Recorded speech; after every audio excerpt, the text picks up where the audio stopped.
ऑस्ट्रियातील मेलबर्नमध्ये येथे जन्म झालेला न्यूक्यू जेसिक यांची मी प्रेरणादायी तुम्हाला गोष्ट सांगणार आहे. न्यूक्यू जेसिक हे एक विकलांग म्हणून जन्माला आले होते.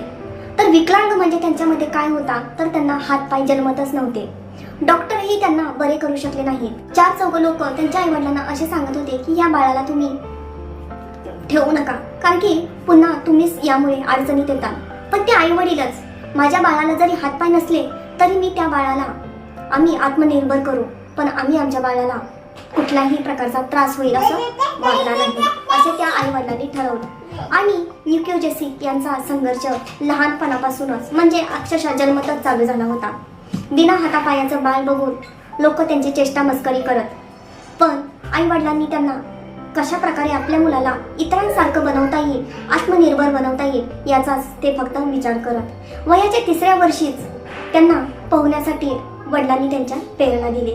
त्यानंतर वयाच्या 7व्या वर्षीच न्यूक्यू जेसिक यांना पंजाच्या साह्याने टायपिंग कसं करायचं हे याचा क्लास लावला.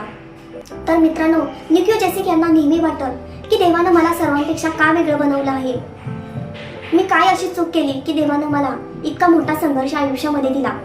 पण आई वेळोवेळी आई वडील त्यांना प्रेरणा देत, इतर मित्रमैत्रिणी किंवा त्यांच्या शेजारचे नेहमी त्यांना पुढे जाण्यासाठी प्रेरणा देत.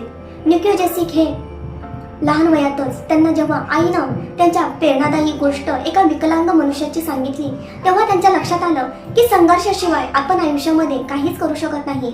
जोपर्यंत आपण संघर्ष करणार नाही तोपर्यंत आपण यशस्वी होणार नाही. आणि त्यांनीही ठरवलं होतं की आपण आपल्या आई वडिलांवर अवलंबून राहायचं नाही. जसे जसे मोठे होत होते तशा वेगवेगळ्या त्यांना क्लासेस देऊन त्यांचे आई वडील त्यांना उत्तम बनवण्याचा प्रयत्न करत होते. न्यूक्यू जेसिक यांना त्यांच्या आई वडिलांनी स्पेशल शाळेमध्ये त्यांना पाठवलं नाही, तर एका सामान्य शाळेमध्येच त्यांना पाठवलं. का तर इतर मुलांचे अनुकरण करून न्यूक्यू जेसिक हे सामान्य आयुष्य जगतील याच्यासाठीच त्यांचा तो प्रयत्न होता. न्यूक्यू जेसिक हे एक उत्तम रायटर पण आहेत.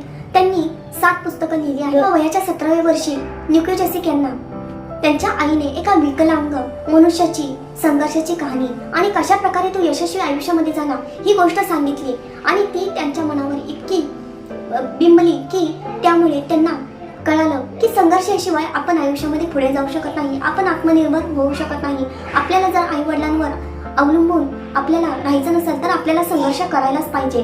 देवाने जर आपल्याला वेगळं बनवलं असेल, पण आपण या वेगळेपणाची आपलं अस्तित्व निर्माण करायचं. आणि ही गोष्ट त्यांच्या 17व्या वर्षीच बिंबवली आणि ते लोकांमध्ये ते एक स्पीच द्यायला त्यांनी सुरुवात केली आणि ते मोटिवेशनल स्पीकर म्हणून या जगामध्ये जगतात. मित्रांनो, किती हा मोठा संघर्ष, बिना हातापायाचं आयुष्य जगणं किती कठीण. तुमच्या आयुष्यामध्ये कितीही संकट असतील, परिस्थिती खराब असेल, पण या न्यूक्यू जेसिक यांच्याकडे तुम्ही पाहिलं तर तुम्हाला समजेल की त्यांना जन्मतच देवाने किती त्यांना संघर्ष दिला होता, की बिना हातापायाचं जगणं किती कठीण होतं त्यांच्यासाठी.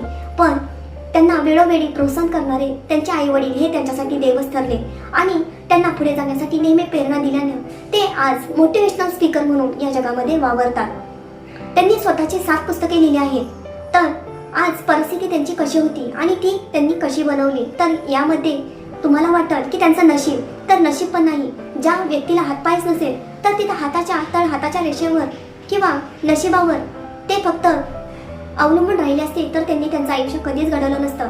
पण ज्या व्यक्तीला रेषाच नाहीये, हातापायाच्या रेषाच नाही, तो मनुष्य जर उज्ज्वल त्याचं आयुष्य करू शकतो तर तुम्ही का नाही. तुम्हाला तर 2 डोळे, 2 हात, 2 पाय देवाने दिले आहेत, मग तुम्ही का तुमच्या आयुष्यामध्ये पुढे जाऊ शकत नाही. नक्कीच जाऊ शकता मित्रांनो. तर हा संघर्ष तुम्ही जर लक्षात घेतला तर नक्कीच तुमची जी संकट अडचणी असतील ते तुम्हाला खूप छोटी वाटतील. तर आयुष्यामध्ये हारू नका.